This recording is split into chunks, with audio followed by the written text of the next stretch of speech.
주인, 진짜 왕은 예수 그리스도 뿐인 줄 믿습니다. 예수 그리스도의 진짜 아내는 새 예루살렘 뿐인 줄 믿습니다. 그럼 짐승을 타고 다니면서 여왕 행세를 하면서 많은 성전에 앉아서 자기를 하나님이라고 주장하여서 많은 사람들을 미혹하여 주로 따르게 한 그 바벨론은 누구냐? 가짜지요. 가짜입니다. 가짜 그리스도이고 가짜 새 예루살렘입니다. 가짜예요. 정말 큰일 난 거예요. 큰일 난 거예요. 이게 안소가 넘어가면 아무 문제가 안 되는데 지금 많은 사람들이 가짜 그리스도를, 가짜 바벨론을 가짜 새 예루살렘을 지금 따르고 추종하고 있다는 거예요. 정말 큰일 아닙니까? 지금 이 사회에서 일어나는 모든 교회 안에서 일어나는 일들은 가짜를 따르기 때문에 생겨나는 거예요. 어떻게 권사가, 장로가, 교인이 동성연애를 찬성할 수 있어요? 그럴 수 없는 거예요. 그럴 수 없는데 지금 그럴 수 없는 일이 일어나고 있다는 거예요. 이게 심각한 것입니다. 지금 많은 성도들은 가짜 그리스도와 바벨론을 섬기고 있습니다. 누구로요? 하나님으로, 그리스도로 섬기고 있다는 것입니다. 큰 음녀 바벨론이 예수님인 줄 알고 메시아인 줄 알고 그에게 순종하고 그를 따르고 그를 추종하고 있다는 것입니다. 물론 내가 입으로는 바벨론을 따르고 있어요 이렇게 말하지 않아요. 그리스도를 따르고 있다는데 따르고 있는 그 그리스도가 아니고 가짜다 이 말이에요. 가짜. 정말 중요합니다. 가짜를 진짜로 믿고 따르고 있다는 이 사실이 너무 심각해요. 그런데 더 심각한 것은 뭐냐? 본인이 가짜를 따르고 있는데 그걸 이 가짜로 믿고 있다는 이 사실 자체를 안다 모른다. 모르고 따른다는 거예요. 모르고 따른다. 이걸 우리 성도들이 해야 될 일, 깨워야 될 일. 여러분 정말 하나님의 말씀을 선포하시기를 축복합니다. 어디 가서든지 이 얘기를 하십시오. 이 하나님의 말씀이 능력이 있을 줄로 믿습니다. 그래서 지금 우리 성도들은, 많은 성도들은 지금 현재 배교 중이라는 거예요. 배교 중. 근데 아니 무슨 지금 교회가 얼마나 건강하고 화려하고 우리 교회가 얼마나 뜨겁고 얼마나 열심히 기도하고 그런데 무슨 배교 중이에요? 이렇게 생각을 한다면 그 지금 배교하고 있다는 상태를 모르고 있다면 그게 배교예요. 얼마나 지금 교회가 심각한지 이게 안 보이는 자체가 나도 그게 편성해 있다는 의미잖아요. 그러니까 배교예요. 우리 교회는 뭐 오래됐고 건축을 했고 성도들이 얼마나 모였고 찬양대가 얼마나 찬양을 잘하고 아무 소용없습니다. 그게 소용없어요. 아무 의미가 없습니다. 종교생활하는 그 자체가 의미가 없어요. 여전히 이 큰 바벨론 음녀를 따라서 동성애를 찬성하고 그걸 추종하고 그 세상에 편성해가지고 아무 말하지 않고 침묵하면서 살아가고 있다면 그게 배교예요. 그게 배교하고 있는 것이고 큰 바벨론을 쫓아가는 것이죠. 네, 우리가 뭐 교회를 다니고 있으니까, 우리 자녀들이 교회를 현재 출석하고 있으니까, 또 교회를 몇 년 동안 열심히 다녔으니까, 아니 교회 다니니까 괜찮아. 여러분 착각입니다. 난 교회 출석하고 있으니까 괜찮아. 이거 착각이에요. 교회 다니는 사람들이 더 심각합니다. 교회를 다니니까, 교회 안 다니는 사람은 배교가 아니에요. 배교를 안 해요. 그건 할 게 없어요. 뭐 믿었어야, 따랐어야 배교를 하죠. 누가 배교를 한다고요? 예수 믿는 사람들이, 교회 다니는 사람들이. 근데 교회를 다니니까 나는 괜찮아 이렇게 안심하고 있다. 안심. 그래서 말세가 되면 이것이 더 심각하다는 거죠. 너희가 평안하다 할 때 주님 오신다 그랬잖아요. 그죠? 주님 안 오셔요. 지금 세상 살기 참 좋아.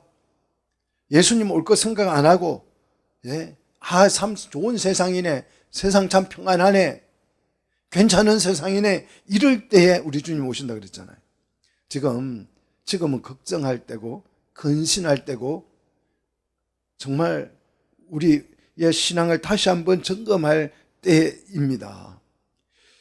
교회 다니는 사람들을 더 걱정해야 될 때가 됐어요. 교회 다니는 사람들. 저는 교회 다니고 목회한다 그러면 걱정스러워요. 뭐 교회가 부흥이 안 돼서 걱정스러운 게 아니고 폐교를 하고 있는데 폐교하고 있다는 사실도 모른 채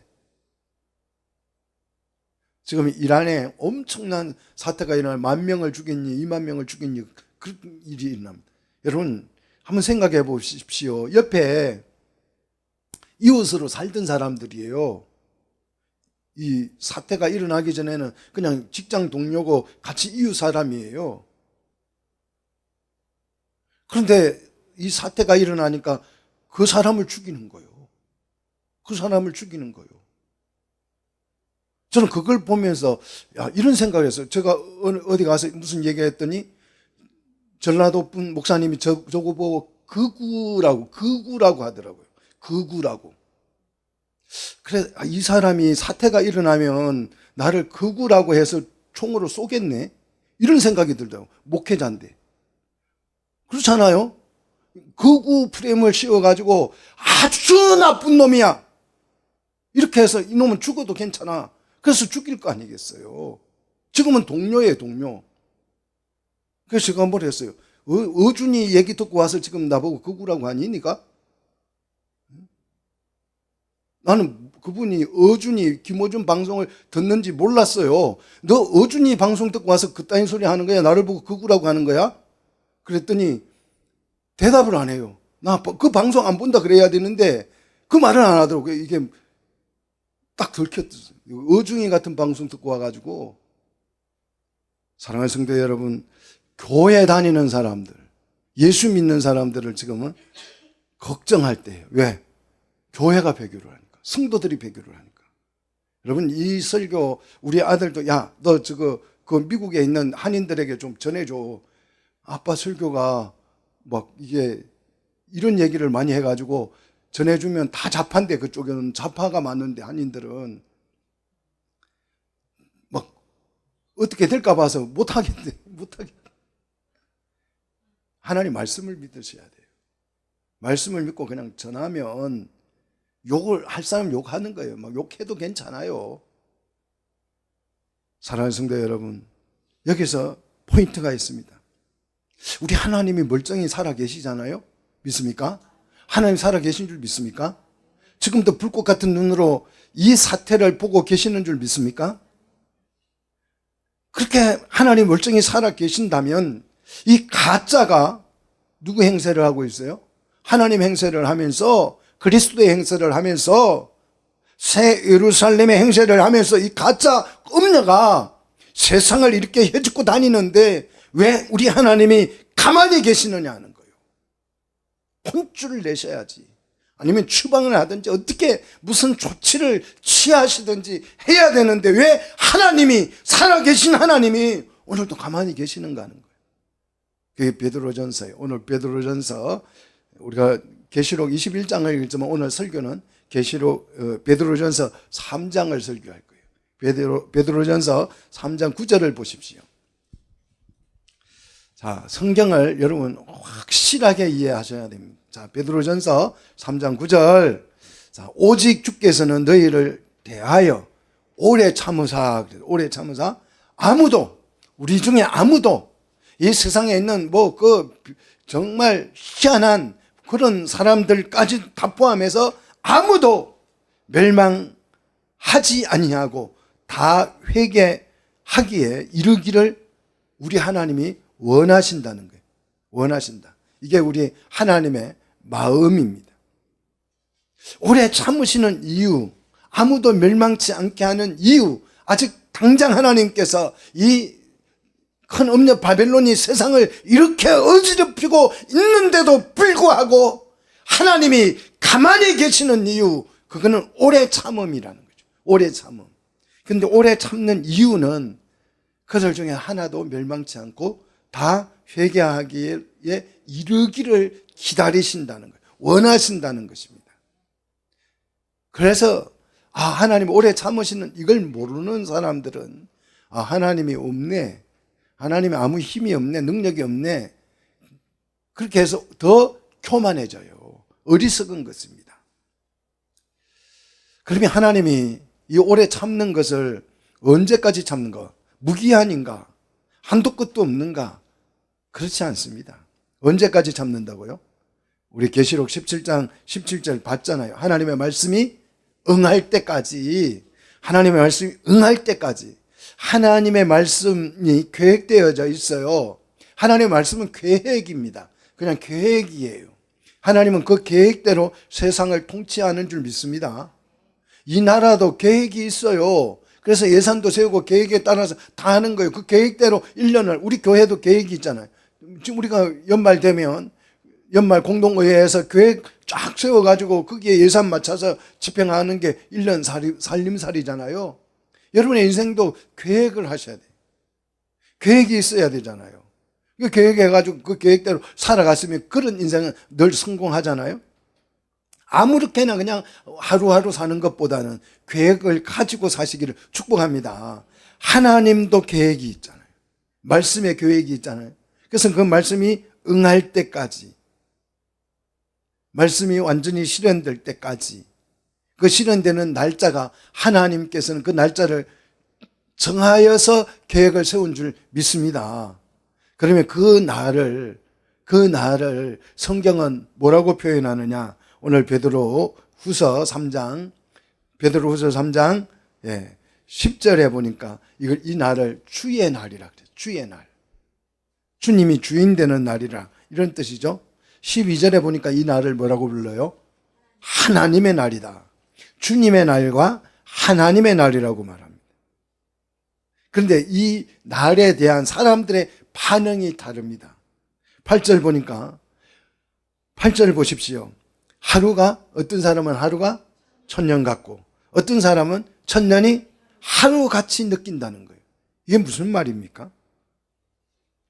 같은 시간이라도요, 시간의 흐름의 속도를 사람에 따라서 다르게 느껴요. 그래서 나이가 들수록 시간이 더 빨리 간다는 얘기를 많이 해요. 아니, 노인들은 할 일이 없잖아요.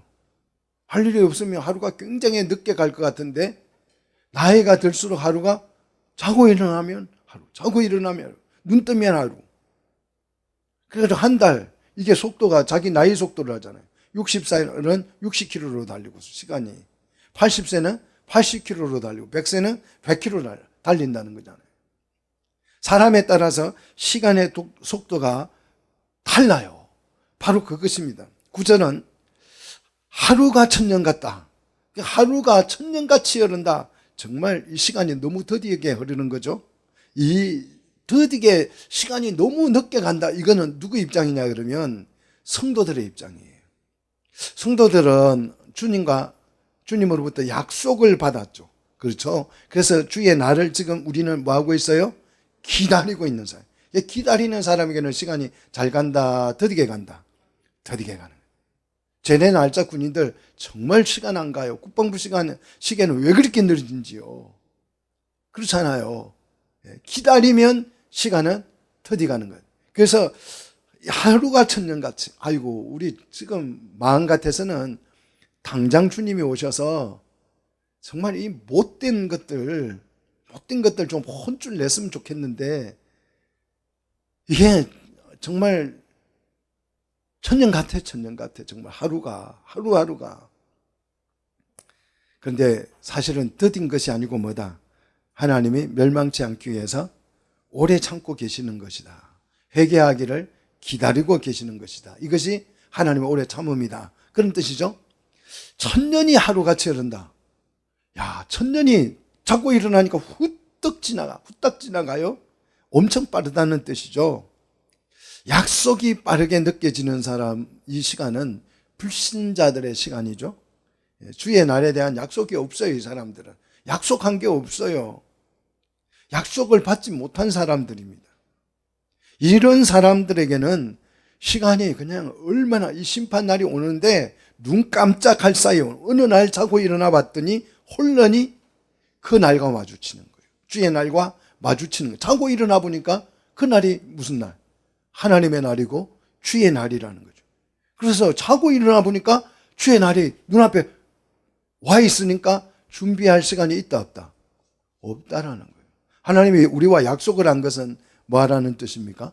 준비하라는 뜻이죠. 준비할 시간을 주신 거죠. 여러분, 준비할 시간이 많을수록 은혜입니다. 믿습니까? 예, 하나님께서 준비할 시간을 많이 주셔서 정말 준비할 시간이 충분히 주어진 사람에게는 은혜가 큰 것이에요. 그런데 그 시간을 준비하지 않고 낭비하면 슬프고 어리석은 것입니다. 사랑하는 성도 여러분, 이 약속을 받지 못한 사람은 자다가 깨보니까 그날이 왔어요. 허둥댈습니다. 준비가 안 돼 있어가지고. 자고 눈을 떠보니까 누가 와 있어요? 도둑놈이 와 있어요. 눈 떠보니까 도둑놈이 왔다 갔어요. 심각한 거 아니겠습니까? 그래서 오늘 10절 이 약속받지 못한 이 사람들에게는 주의 날이 어떻게 온다고요? 도둑같이 오리니 그래서 도둑같이 전혀 준비 무방비 상태에서 도둑이 복면을 쓰고 나타나는 것처럼 눈 떠보니까 인기척에 눈 떠보니까 도둑이 방에 들어와 있는 거예요. 방에 들어와요. 예. 온몸에 그냥 힘이 쫙 풀려서 손가락 하나 꼼짝할 수 없는 상태가 돼버리는 것이죠. 주의 날이 약속받지 못한 이 사람들에게는 천년이 하루처럼 흘러가는 것처럼 순식간에 이 날이 예상치 못한 때, 생각지도 못한 때에 그 날이 눈앞에 와 있는 것입니다. 자, 중요합니다. 9절 주의 약속을 소개하고 있어요. 주의 약속. 자, 주님이 우리에게 무슨 약속을 했죠? 재미있는 것은요, 대부분 약속을 했다는 사실은 알아요. 주님과 우리가 손가락 걸고 약속을 하기는 했는데 그 약속의 내용이 뭔지를 모르고 있는 사람들이 많아요. 무슨 약속을 하기는 한 것 같은데 저도 그럴 때가 있어요. 요새 보면 그 메모를 자꾸 해야 돼요. 어느 분하고 이제 보통 우리 목사님들이 약속을 하면 11시입니다. 11시. 그 예배 시간이 11시인 것처럼 무슨 약속하면 우리 11시에 만나죠. 이 약속이 무슨 모임은 전부 다 11시예요. 대부분 11시입니다. 근데 가끔 뭐 11시 반일 때도 있고 12시 반일 때도 있어요. 근데 그걸 생각 안 하고 시간을 안 적어 놓고 그냥 어느 날 누구와 만나기로 딱 그렇게 약속 날짜만 이렇게 메모해 놓은 경우가 있어요. 근데 이제 시간이 지나가지고 약속 날짜가 돼가지고 11시든가 11시 반이든가 12시 반이든가 이게 헷갈릴 때가 있어요. 아니, 약속을 한 거는 알고 있는데 몇 시에 만나기로 했는지 이게 정말, 그래서 그걸 또 물어볼 수가 없잖아요. 전화해가지고 야, 우리 몇 시에 만나, 이게 묻기가 좀 민망스러워요.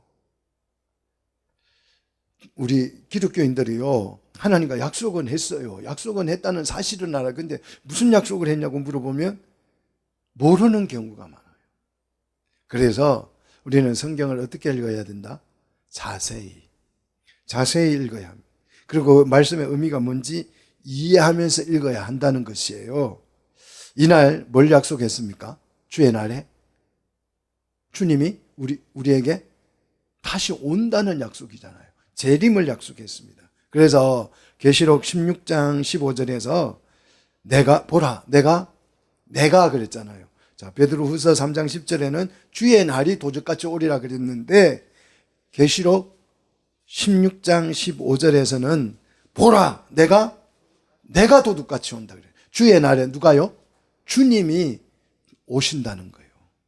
자, 이 재림을 약속했습니다. 여기까지 이해가 되십니까? 그러면 우리는 왜 다시 오실 예수님을 기다려야 하는가 하는 거예요.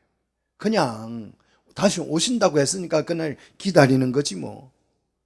아무 의미도 없이 예수님 오신다고 했잖아. 그러니까 그날 기다리는 거야. 이거는 맹목적인 신앙이에요.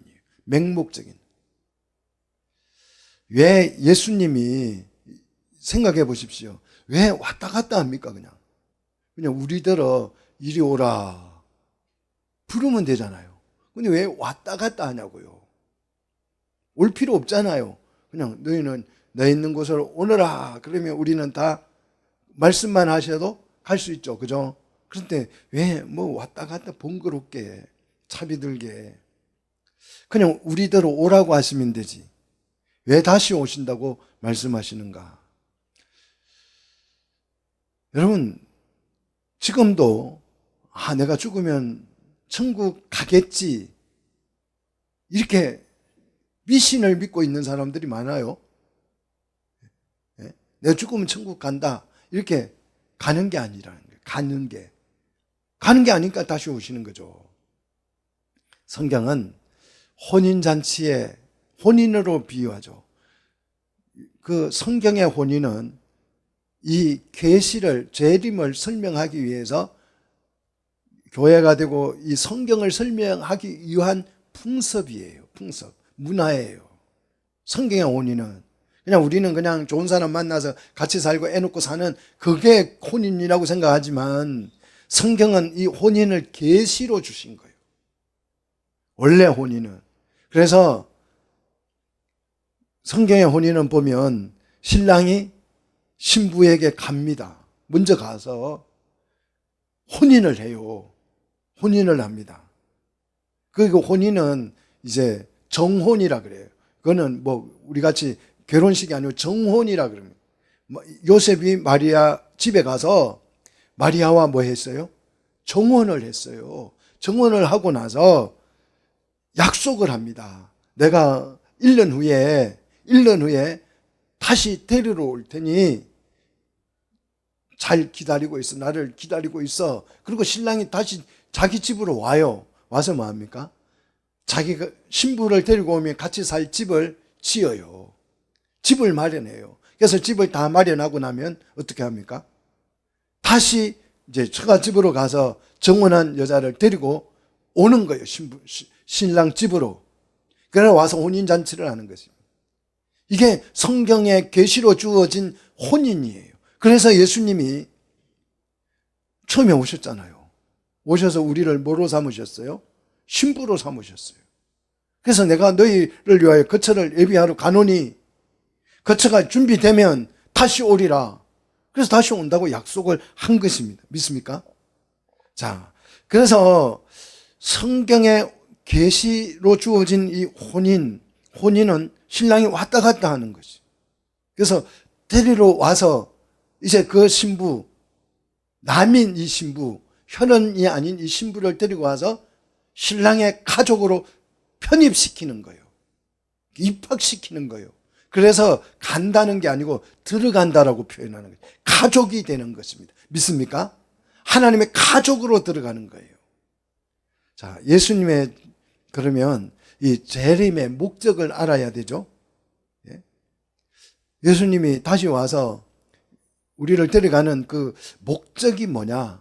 뭐 하려고 다시 데리러 가느냐? 이 재림의 목적을 아주 잘 표현한 노래가 있어요.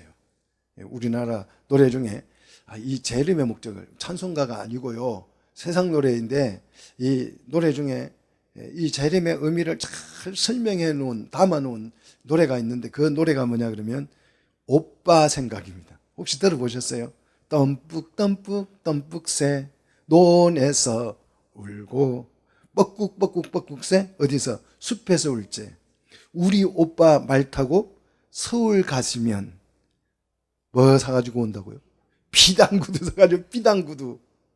자, 주님이 이 오빠가 가면서 약속합니다. 여동생한테 내 서울 가면 봄이죠. 뻐꾹 새가 봄에 가면서 내가 서울 갈 거야. 근데 갔다가 올 거야. 올 때는 너를 위해서 뭐 사가지고 온다? 비단구두 사가지고 올게. 나 기다리고 있어. 이렇게 약속을 하고 간 거예요. 최순애 씨의 노래인데요. 오빠를 왜 기다려요? 이 최순애가? 비단구두 기다려요. 비단구두. 우리 성도들이 왜 예수님을 기다려요? 그냥 예수님이 좋아서요? 예수님이 좋아서 그럴 수도 있죠. 그런데 뭐 기다리는 거예요? 비단구두 기다리는 거예요. 비단구두. 비단구두 사오신다잖아요. 여러분, 자녀들이 아빠를 기다려요. 막 아빠가 어디 출장 갔다 그러면 기다려요. 왜 기다려요? 아빠가 좋아서요? 물론이죠, 그거는. 근데 뭐 기다려요? 선물. 그래서 아빠가 어디 갔다 왔다 그러면 뭐부터 봐요? 아빠 얼굴 안 봐요. 손부터 봐요. 손에 뭐가 들려있는지. 저는 이걸 잘 몰라서 아빠가 그런 거 해주는 적이 없어가지고, 우리 아버지는 그런 걸 해줘 본 적이 없어요. 그러니까 오든 말든, 뭐, 갔다 오시든 말든 아무 관심이 없었어요. 그런데 요즘 좀 세련된 아빠들은 꼭 손에 뭘 들고 오죠. 요새 좀 배워가지고, 이게 통닭이라 하면 사가지고 와야 되냐. 시장통 오면 그게 막 갈등이 된다니까요. 사랑하는 성도 여러분, 어디 갔다 오면 빈손으로 오지 마세요. 아들이 다 크고 자녀가 다 크고 붕어빵이라도 하나 들고 오시면 그런 아빠가 돼야죠. 우리 주님이 오실 때 뭐 가지고 오신다? 비단구두. 비단구두. 그 비단구두를 기다리는데 서울 가신 오빠는 2절에 보니까 소식이 없어. 소식이 없어요. 계절이 바뀌고 나무가 우수수 떨어져도 그 오빠가 오지 않는 거예요. 얼마나 오래 기다려요. 그래서 천년이 하루 같고 시계가 거꾸로 도는 것 같고 너무 오지 않아서 이제 마음이 슬퍼졌어요. 그래서 귀뚜라미 우는 소리도 벌써 가을이 됐어요. 봄에 갔는데 가을이 됐어요. 귀뚜라미 소리가 우는데 그 소리가 울음소리로 들리더라. 지금도 우리 그리스도인들이 약속을 받고 비단구두 사 오신다는 주님 기다리고 있는데 세월이 이렇게 흘러가지고 이 세상이 요지경이 돼서 예수 믿는 사람들을 극우라고 몰아붙이고 감옥으로 끌고 가고 핍박을 하고 뭐 종교를 해산시켜버리겠다 그러고 어떤 범죄자는 그렇게 말을 하고 우리가 지금 이런 시대에 살고 있는 거예요. 눈물이 날라 그래요. 눈물이. 오신다는 주님, 비단구두 사 오신다는 주님은 소식이 없어요. 그래서 울고 있는 거죠. 자, 그러면 이 오빠가 사온다던 그 비단구두가 뭐냐? 예수님이 다시 오실 때 사온다던 그 약속이 뭐냐? 그 약속이 뭐죠?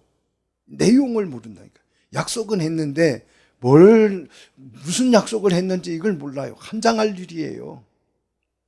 오늘 13절 베드로전서 베드로후서 3장 13절 우리는 그의 약속대로 의가 있는 곳인 어디를요? 새하늘과 새 땅을 바라보도다. 자, 비단구두가 뭐였어요? 새하늘과 새 땅이라는 거예요. 새하늘과 새 땅을 가지고 오신다는 거예요. 그래서 오늘 계시록에 보니까 새하늘과 새 땅이 하늘에서로부터 어떻게 해요? 내려오는 막 주님과 함께 내려온다는 거죠. 예, 내려온다. 이 선물 가지고 오신다는 거죠. 그런데 이 새하늘과 새 땅의 특징이 있어요. 특징. 그 특징이 뭐냐? 그곳은 의가 있는 곳이다. 의가 있는 곳이다. 이렇게 묘사를 하고 있습니다. 자, 그곳이 새하늘과 새 땅이어서 그것을 바라보고 그것을 기다리고 그것을 기다리는 것을 우리는 뭐라고 그래요? 신앙생활이라 그래요. 이 새하늘과 새 땅을 약속받고 이제 주님이 오시면 그 새하늘과 새 땅을 내가 얻을 수 있다. 이걸 기다리는 삶을 우리는 신앙생활이라고 합니다.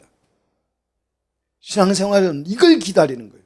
그런데 신앙생활을 한다면서 야, 좋은 아파트 언제나 살까? 야, 내 월급은 언제 오를까?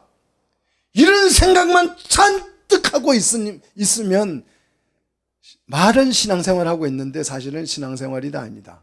아니다. 그거는 신앙생활이 아니에요. 나는 언제 진급을 하지? 이러고 있으면 그거는 신앙생활이 아니에요. 누구를 쫓아가고 있는 거예요? 큰 바벨론, 커지는 바벨론을 추구하고 있는 것이. 이게 신앙생활가 아닌 것과 여러분 구분할 줄 아셔야 돼요. 우리는 약속을 받은 사람들이. 그래서 하루를 어떻게 살고 있어요? 천년처럼 살고 있어요. 주님, 언제 오십니까? 언제 오셔요? 뭐 가지고? 새하늘과 새 땅 가지고 언제 오십니까?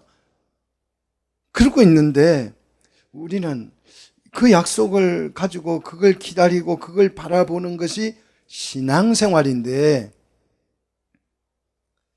이거는 생각도 안 해. 생각도 모르고 그 약속, 새하늘과 새 땅을 약속받았다는 것도 모르고 그냥 관심도 없고 그냥 약속이 있는 것 같기는 해. 약속을 한 것 같기는 한데 나는 나대로 살고 있어. 내 꿈 가지고 나는 어떻게 하면 좀 편안하고 어떻게 하면 행복하고 어떻게 하면 좋은 삶, 뭐 좀 더 나은 삶을 살지, 좋은 집에서 살지 이런 생각만 잔뜩 하고 있다면 그거는 신앙생활이다 아니다. 신앙생활이 아니에요. 말로는 나는 신앙생활을 하고 있어. 그렇지만 그거는 전혀 신앙생활이 아닌 것입니다. 주님은 우리에게 새하늘과 새 땅을 약속하셨습니다. 우리 주님이 다시 오실 때는 빈손으로 오는 것이 아니고 비단구두인 뭐요? 새하늘과 새 땅을 가지고 오신다. 그래서 우리는 주님을 오늘도 뭐하고 있어요? 기다리고 있다. 그래서 새하늘과 새 땅을 바라보고 있다는 거죠. 그런데 이 새하늘과 새 땅은 뭐가 있는 곳이다? 의가 있는 곳이다. 의가 있는 곳이라고 하니까 조금 실망스럽죠? 그곳은 뭐가 많아야 기대가 돼요? 황금이 엄청 많아야 집도 뭐로 황금으로 되어 있고 길도 뭐로 황금으로 되어 있어야 되는데 그곳을 황금이 있다고 말하지 않고 뭐가 있다? 의가 있다. 와, 별로 우리는 의를 좋아해요, 안 해요? 별로 아이고, 그 의가 있는 곳이면 나는 안 갈래. 이럴 분도 틀림없이 있을 거예요. 그곳에 막 우리가 좋아하는 세종대왕이 막, 심상임당이 막, 돈이 막, 달러가 그냥 깃바닥이 달러로 깔려. 아마 그러면 서로 가려고 어떻게 할게요? 막 다툴 거예요. 내가 먼저 갈 거야. 내가 먼저 가야지. 그런데 그곳에 뭐가 많다? 의가 있다. 그래서 관심이 없는 거예요. 관심이 없어요. 오늘 나는 이제 그거 안 기다릴래. 거기 가면 황금이 있는 줄 알고 지금 기다렸는데 황금이 있는 게 아니고 뭐가 있다? 의가 있다. 의가 있는 곳이다. 많은 사람들이 천국 갔다 왔다면서 하는 얘기가 막 금이 번쩍번쩍하고 황금이 있고, 사랑하는 성도 여러분, 그게 바벨론 얘기예요. 바벨론 얘기예요. 정말 하필이면 별로 기대도 안 하는 그곳에 뭐가 있다? 의가 있다. 별로 관심 없는 종목이잖아요. 의는. 그죠? 그런데요, 의가 있어야만 그곳이 뭐가 된다? 하나님의 나라가 됩니다. 이 세상이 지옥인 이유. 여러분, 이 세상이 그냥 자체로 지옥이죠? 여러분, 얼굴 보니까 지옥에서 금방 살다가 온 것 같아요. 얼굴이 너무 초췌해. 표정들이 그냥, 얼마나 시달렸으면 그냥 교회 오면 위로나 받고 싶은 마음이 간절해서 왔겠어요. 표정들 좀 밝게 가져보십시오. 의가 있지 아니하면 이 세상 자체가 지옥인 이유는 의가 결여되어서 그래요. 의가 결여되어서. 다른 것이 없어도 의가 회복되면 그 즉시 하나님의 나라가 될 줄로 믿습니다. 하나님 나라를 회복될 줄 믿습니다. 이 의가 회복되면 정말 엄청난 일이 일어나요. 자, 세상의 모든 문제는 무슨 문제다? 관계의 문제입니다. 관계의 문제예요. 자연과 인간의 관계가 좋다 나쁘다? 안 좋다. 정말 좋지 않다는 것이. 그런데 이 관계 속에 뭐가 실현되면, 의가 실현이 되면 그 즉시 축복이 주어지는 것입니다. 그래서 심은 대로 거두면, 심은 대로 어떻게 돼요? 거둘 수 있어요. 의가, 자연과 우리 땅과의 관계가 회복이 되면 내가 심은 만큼 정직하게 거두는 거예요. 인간과 인간의 관계가 의로 회복이 되면 그 즉시 뭐가 실현돼요? 평화가 실현돼요. 샬롬이 실현돼요. 부부 간에 의가 실현이 되면 평화가 실현돼요. 근데 부부 간에 깨지는 이유는 의가 괴로워서 그러는 거예요. 이게 굉장히 중요해요. 그냥 기분 나빠 성격 차이, 이게 아니에요. 이것 때문에 깨지는 게 아니에요. 사이가 나빠지는 게. 친구 간에 의가 실현이 되면 평화가 오는 거죠. 지금 세상에 많은 나라들이 지금 분쟁, 전쟁에 휩쓸려 있습니다. 그런데 두 사람의 관계가 뭐예요? 깨어진 거예요. 이 관계를 깨는 게 뭐예요? 불의 때문에. 서로가 잘못했다고 주장하기 때문에. 그런데 의가 실현이 되면 그 즉시 뭐가 실현된다? 평화, 샬롬이 실현되는 거예요. 하나님과 인간의 관계가 의로 회복이 되면 하늘은 여러분에게 각양 좋은 것들을 내려주실 줄로 믿습니다.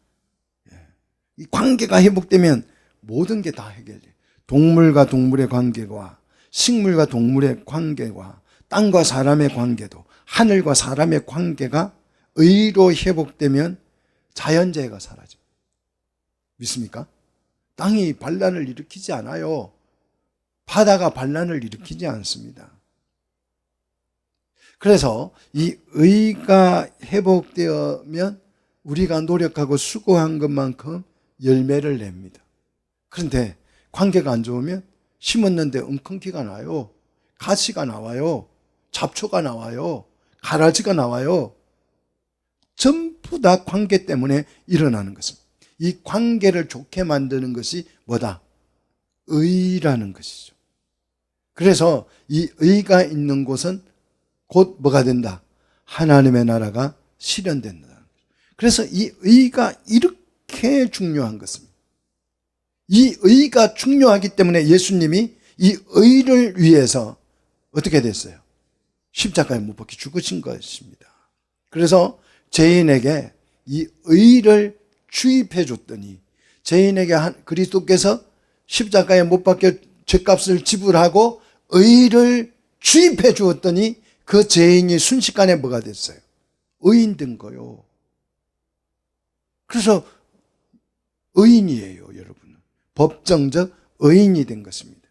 의인은 하나님의 나라를 실현하는 절대 요소입니다. 절대적인 요소예요. 그래서 바울은 이렇게 말합니다. 로마서 14장 17절에서 하나님의 나라는 뭐냐? 하나님 나라가 뭐고? 이렇게 물어보면 바울은 이렇게 대답합니다. 하나님의 나라는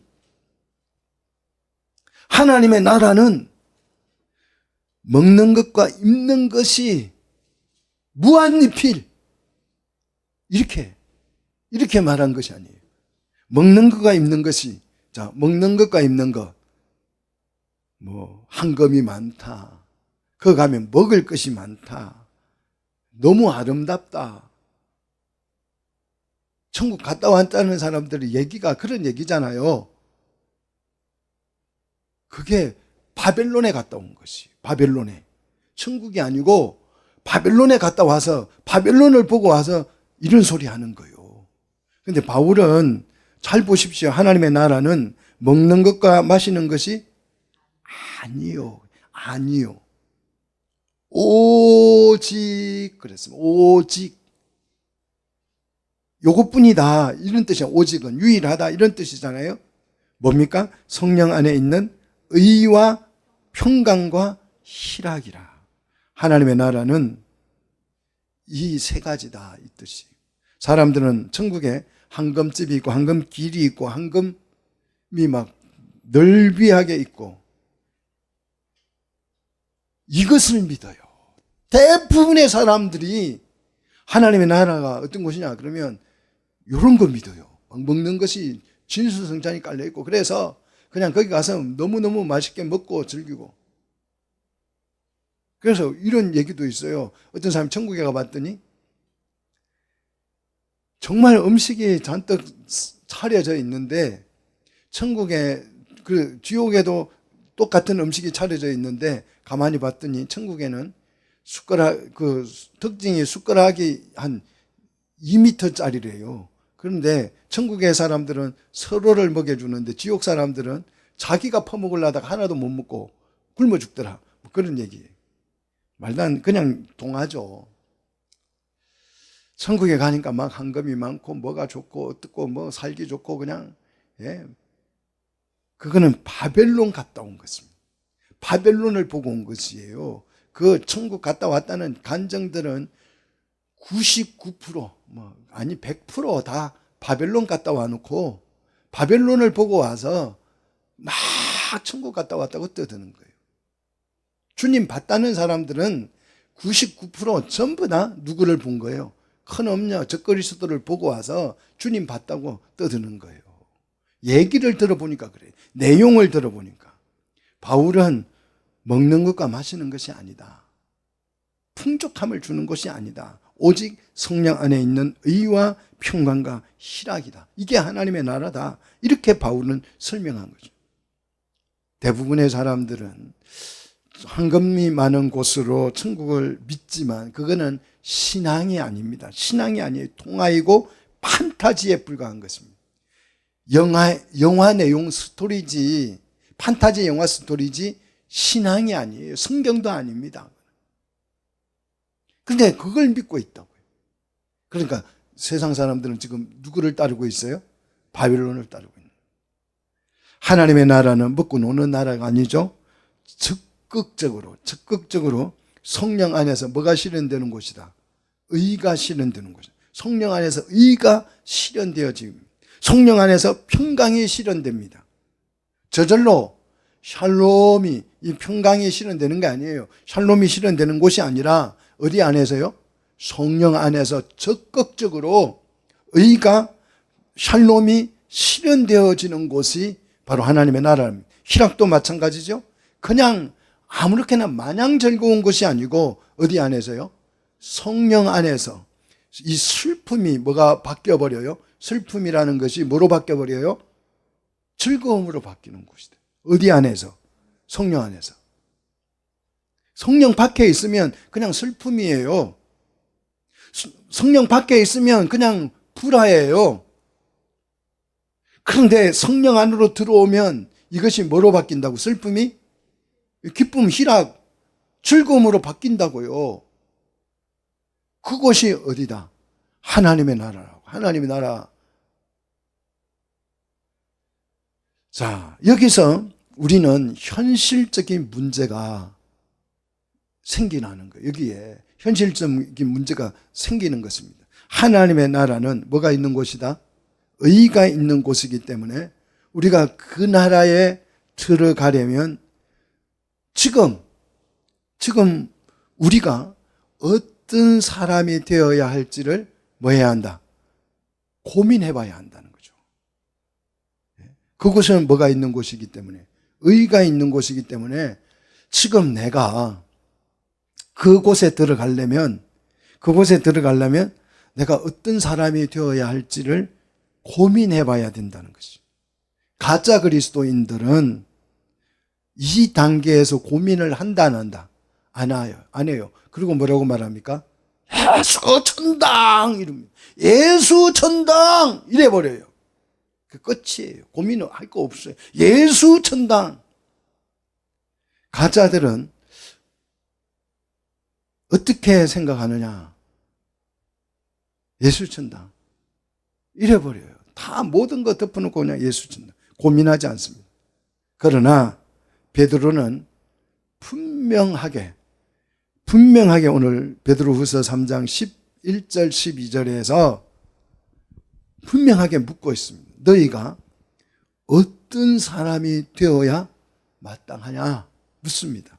새하늘과 새 땅 하나님의 나라는 의가 있는 곳인데 의가 있는 곳에 너희가 들어가기 위해서 너희가 어떤 사람이 되어야 마땅하냐 묻습니다.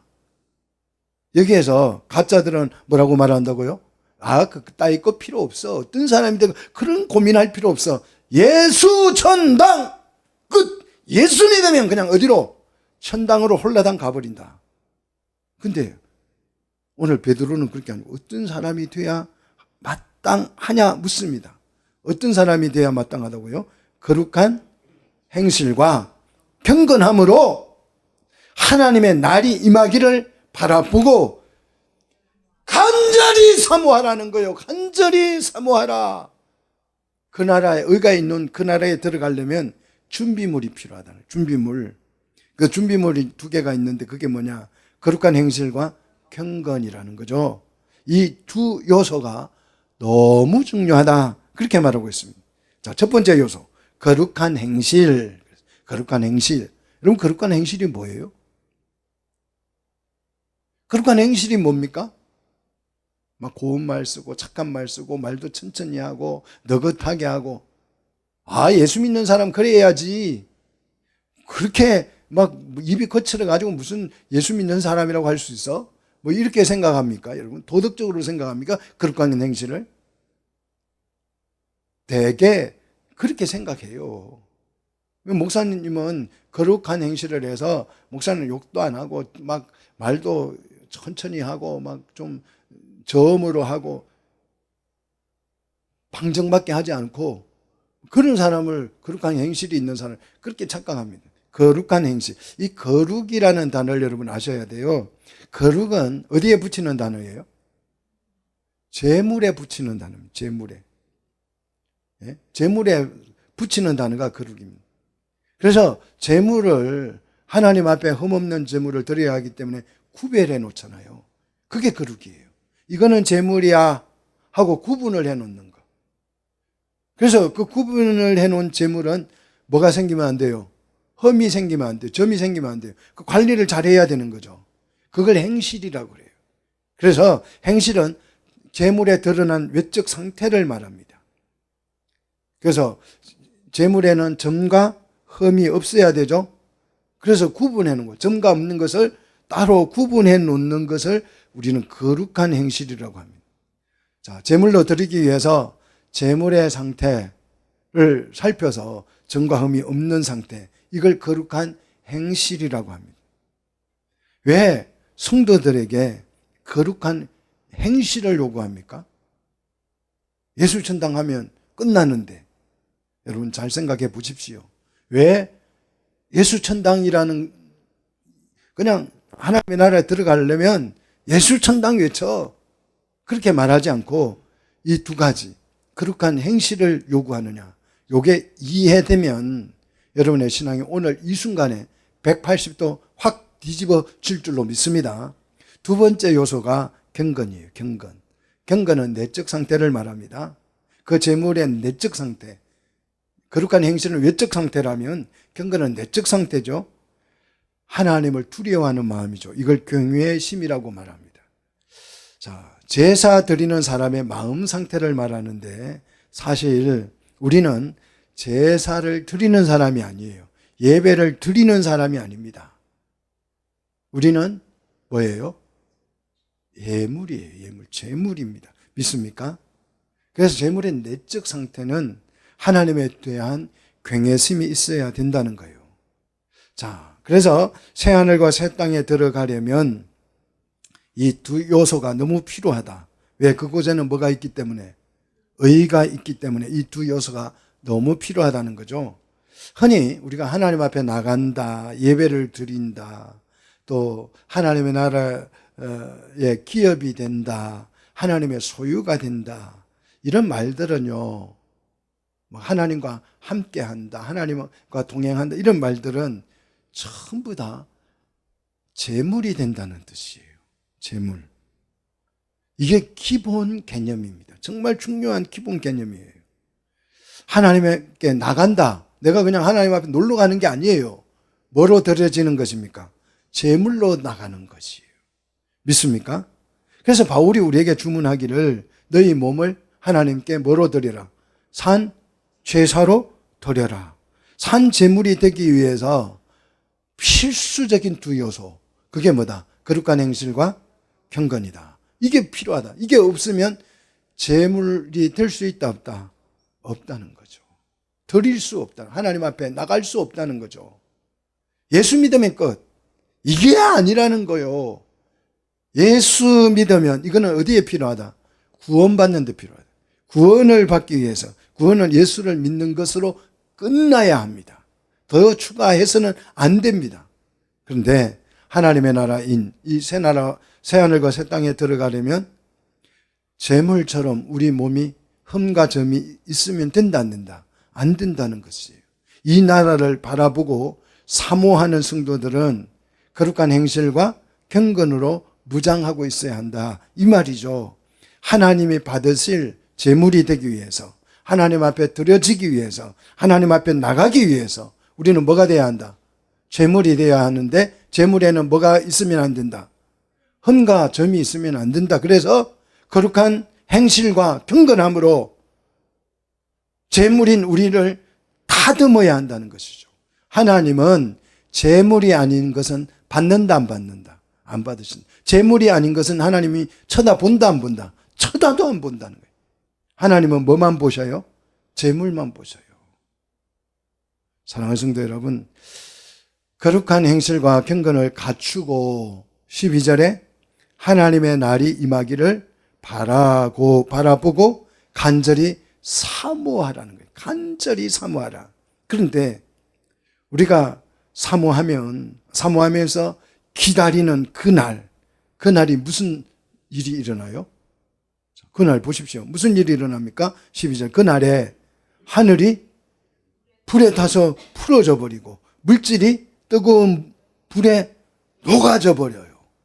세상이, 우리는 정말 간절히 사모하고 있는데 그곳이 세상이, 그 날에 무슨 일이 난다고? 불이 떨어져가지고 하늘이 풀어지고 물질은 다 녹아서 내려버려요. 정말 이걸 우리는 마지막 심판이라고 부르죠. 그 심판 날이에요. 그 날이. 근데 이 막 세상이 불타는 이 세상을 우리가 막 사모하면서 기다린다. 말이 돼요, 안 돼요? 안 되잖아요. 이게 무슨 뜻입니까? 7절 보십시오. 이제 하늘과 땅은 그 동일한 말씀은 그 노아 홍수 때 하셨던 그 말씀이죠. 그 말씀, 동일한 말씀으로 뭐 하기 위해서? 불사르기 위하여서 지금까지는 보호되어 왔다는 거예요. 불사르기 위해서 보호하신 바 되어서 경건하지 아니한 사람들의 심판과 멸망의 날까지 보존해 뒀던 것이에요. 보존시켜 왔다는 거죠. 자, 심판하려고 악인들을 지금까지 뭐 하셨다? 죽이지 않고 살려뒀다는 거죠. 그래서 그날은 경건하지 않는 사람들은 어떻게 돼요? 불사르게 된다는 거죠. 이 날을 우리가 이렇게 애타게 사모하면서 하루를 천년처럼 기다리면서 필요가 있는가 하는 거죠. 자, 그날은 거룩한 행실과 경건함으로 준비하고 있지 아니한 사람은 어떻게 돼요? 불심판을 받아서 불사르게 된다는 것이에요. 자, 그러면 반대로 거룩한 행실과 경건한 사람들에게는 이 불이 쏟아지는 이 불은 어떤 불일까요? 우리를 정화시키는 불이 되는 거예요. 그러니까 이게 굉장히, 그래서 우리는 지금 기다리는 것입니다. 같은 불이 떨어지는데, 그날 같은 불이 떨어지는데 대상에 따라서 이 불 용도가 달라지는 것이에요. 거룩한 행실과 경건함으로 준비하지 않는 그 사람들에게는 이 불이 무슨 불이라고요? 심판의 불이에요. 그들을 태워 없애버릴 불이에요. 예? 진노의 불이고 지옥의 불이 되지만 거룩한 행실과 경건함으로 준비된 사람들에게 이 불은 무슨 불이다? 정결함을 제단불이 된다는 거예요. 제단불. 예? 하늘에서 제단에 불이 떨어져 가지고 그 제물을 태워서 그 제물을 받아주시는 거잖아요. 그죠? 받으시는 거잖아요. 그죠? 성경에 보면 그런 내용들이 엄청나게 많이 나오잖아요. 하늘에서 솔로몬 성전에도 제물을 드렸더니 하늘에서 불이 내려왔고, 일천번제에도 하늘에서 불이 내려왔고, 그렇잖아요. 기도원 아버지가 제사를 드릴 때 하늘에 불이 내려왔고, 다윗이 타작마당에서 예배 제사를 드릴 때 하늘에서 불이 내려왔고, 엘리야가 갈멜산에서 제사 드릴 때 어디에서 불이 내려왔어요? 하늘에서 불이 내려와서 그 제물을 받아주신다. 자, 우리가 제물이 되어서 하나님 앞에 드리는 날이에요. 그날은. 그날이면 거룩한 행실과 경건으로 준비하지 않는 사람들에게는 그날이 심판으로 그 불은 태워질 것입니다. 근데 우리는 정화돼서 하나님께 드려질 것이, 하나님께서 받아주실 것이에요.